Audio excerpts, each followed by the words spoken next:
A blessed day to you, all my Sports to the Bone family. Thank you guys for checking this video out.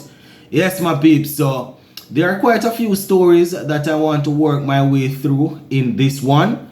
The West Indies 4-day regional championship is still up and running, and I just want to give you a quick update as the players get ready for today's play.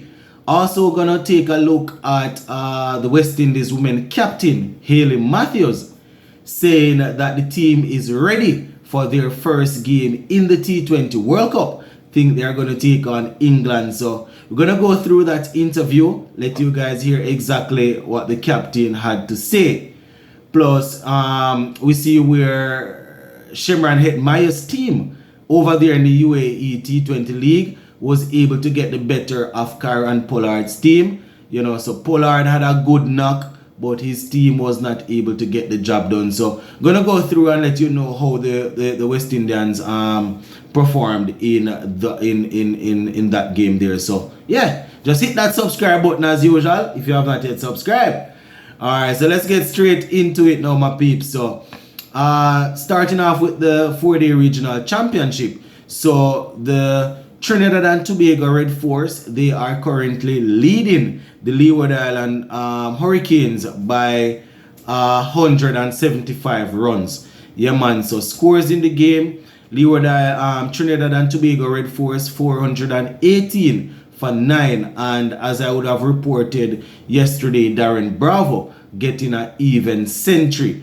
The Leeward Island Hurricanes, they are currently batting. So I'm going to go through the Leeward Island Hurricanes scorecard. We did that for Trinidad and Tobago Red Force yesterday.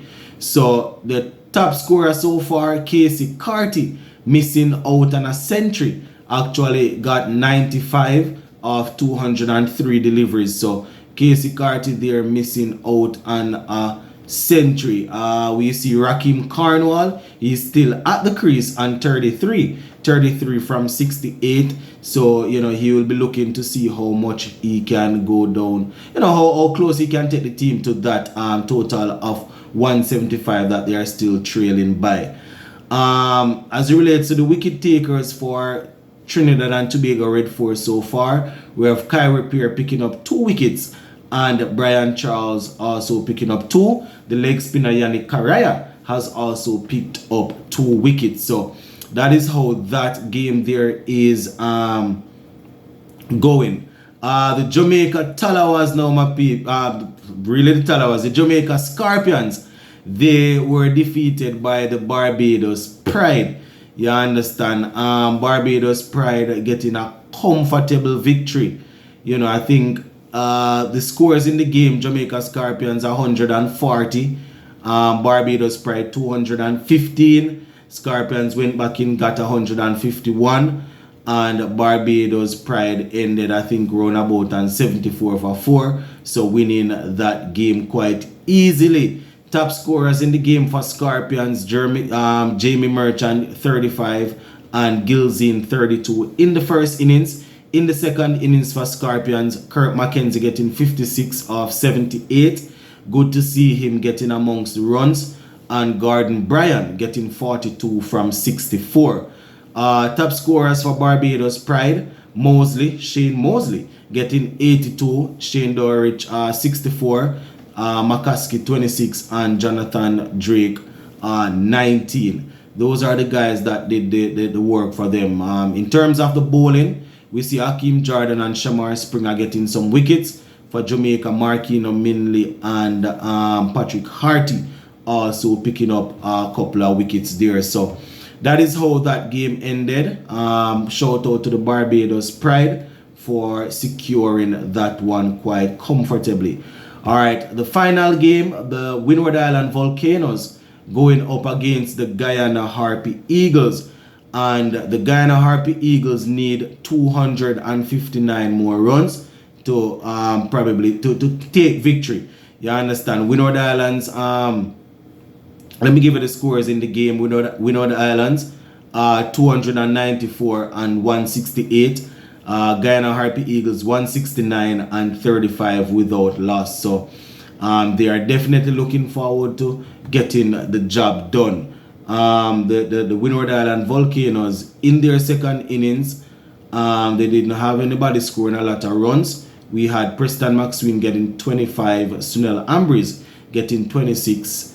I would have given you guys the first innings yesterday. In terms of that Guyana Harpy Eagles start, 35 without loss. They have Shandapai Hemorrhage on 3. Well, he retired out on 3. Matthew Nandu is on 18.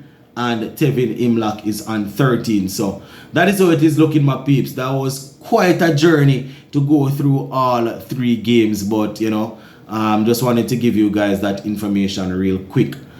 Alright, so let us move over to the UAE T20 League. Then we will come back locally. So earlier today we had Shimran Hetmeyer's team getting the better of Pollard's team. I want to tell you, Hetmeyer didn't get any runs at all. He actually was removed for first ball. But his team ended up winning that game courtesy of James Vince, who had 83. So just gonna give it the scores from the West Indians. Fletcher had 4.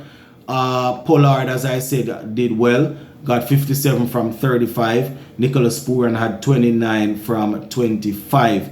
Where the bowling is concerned, we saw Carlos Brathwaite in action, picking up 1 wicket. So he did his thing there for his team.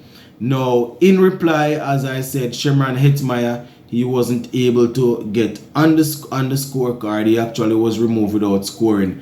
Carlos Brathwaite, he was able to pick up 13 of 9. So Carlos Brathwaite doing a job there. Bowling for Pollard's team, Bravo only picked up 1 wicket as the Hetmeyer's team trod on. So shout out to Hetmeyer and his team. Definitely looking forward to seeing him getting some runs down there in the final there. So shout out to them. Alright, before we run out of town, just to talk a little bit about the West Indies women team. Hayley Matthews, we are slated to take on England. We are slated to take on England. I think it's actually today, so Hayley Matthews is saying that they are ready. Probably by the time you are hearing this, the game would have started or probably near to complete based on the time difference. So Hayley Matthews is saying that it's going to be really good for the team, and they are a strong group of players, and they are looking to go out there and get off on the right foot. You understand? So she also made reference to the series against England in December, where we didn't do too well. You understand?